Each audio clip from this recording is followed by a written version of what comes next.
I used to worry and talk about Nigeria a lot, doing my part to make those around me understand that they need to be fully involved and responsible for the country.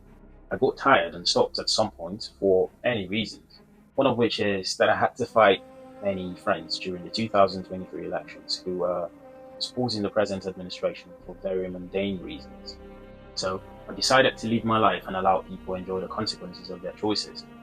But the current state of the country requires that we all speak and act quickly, because silence can sometimes be assumed consent. Sometime in March this year, 2026, the World Bank said Nigeria is now a global reference for steady, credible reforms. This simply means that the world can watch and learn from Nigeria's reforms. On the surface, this is supposed to be commendable. However, I'm far too inquisitive to simply accept a statement without proper scrutiny. Now, to understand why I struggle with these claims, one must first understand what the World Bank is and what it stands for. Secondly, one must understand the meaning of reforms. I have my skepticisms about the World Bank, the IMF, and the likes, but I won't be saying much about them for now.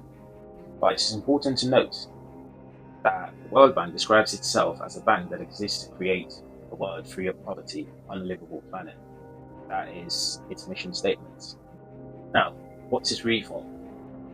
Google defined reform as the process of deliberately changing, improving, or restructuring a system, law, organization, or behavior to remove faults, abuses, or inefficiencies and bring it into a better, more modern, more effective state. Merriam-Webster defines reform as the amendment of what is defective, vicious, corrupt, or depraved. Having considered these definitions, let us now examine the past 3 years of this administration under Bola Tinubu. Here are documented cases of alleged fraud, misappropriations, or financial irregularities, and these are publicly reported headlines.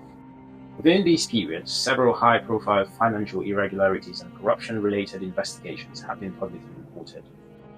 Number 1. 585 million naira humanitarian affairs ministry scandals and a broader 37 billion naira social investment programs probe. Nelfund student loan transparency concerns involving over 100 million naira in federal allocations. NNPCL oil revenue remittance discrepancies following subsidy removal. Over 2 trillion naira constituency project insertions flagged in 2024 national budget. Audit queries over billions allocated to defense procurement and security spending. 500 billion naira fuel subsidy palliative funds distribution irregularities. Note that I have mentioned a few of the publicly known and reported cases. There are a lot more publicly reported cases that I haven't mentioned, and even way more undocumented and unreported cases. Corruption perception remains high. According to Transparency International's 2024 Corruption Perception Index, Nigeria scored 25 out of 100, ranking 145th out of 180 countries, indicating persistent systemic corruption concerns. Now let us examine the loans acquired within the same period. The government has secured and sought significant external and domestic loans. Number 1. $800 billion from the World Bank, approved as part of national safety net programs to cushion fuel subsidy removal impacts. Number 2. $750 million from the World Bank for power sector reforms under power sector recovery performance-based operations. Number 3. $1.5 billion from the World Bank approved to support economic stabilization and fiscal reforms. Number 4. $1 billion from African Development Bank for budget support and economic governance reforms. Number 5. $2.4 billion from the Islamic Development Bank for infrastructure, agriculture, and SME financing. Number 6.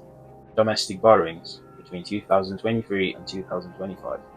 Nigeria's public debt rose from approximately 87.4 trillion naira in June 2023 to over 121 trillion by late 2025, according to the Debt Management Office. Eurobond and multilateral financing discussions between 2024 and 2025. The government signaled plans to return to the international capital markets for additional borrowings, to finance budget deficits estimated at 9 trillion naira annually. There have been many other borrowings in recent times that I haven't mentioned. Despite these borrowings, Nigeria's debt servicing to revenue ratio has remained critically high. In 2023, it exceeded 90%, meaning the federal government spends nearly all its revenue servicing debt. Although reforms aim to improve revenue generation, we need to question the visible impact of these borrowed funds on infrastructure, healthcare, education, job creation. Now, let us examine economic indicators under the administration. In May 2023, the Naira traded at 740 to 800 Naira per pound sterling in the parallel market. By early 2024, it had depreciated to over 2,000 Naira per pound at its weakest point. By early 2026, it fluctuated around 1,800 Naira to 1,950 per pound.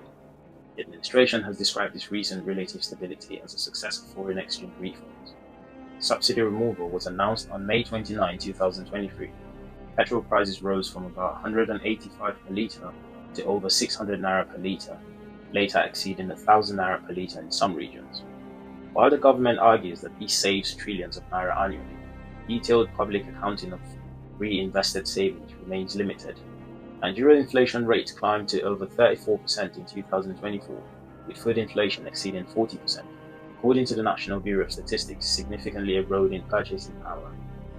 The World Bank estimated in 2024 that over 38% of Nigerians live below national poverty lines. The percentage is way higher in 2026, with subsidy removal and inflation pushing millions and millions more into economic hardship.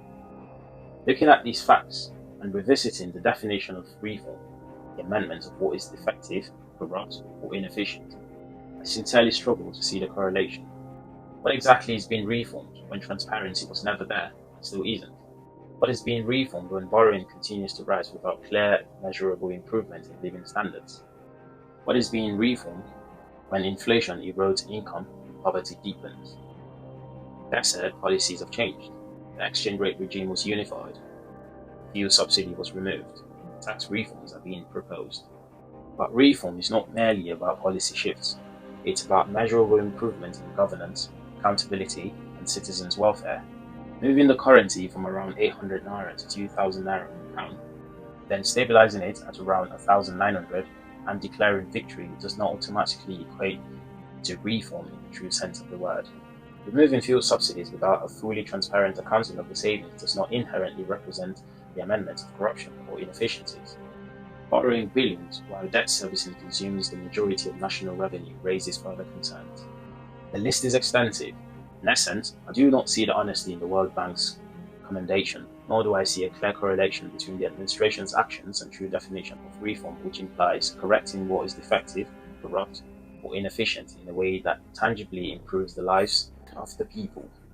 So, until transparency, accountability, and measurable improvement in citizens' welfare are clearly demonstrated, calling Nigeria a global reference for steady, credible reforms remain, in my view, highly questionable.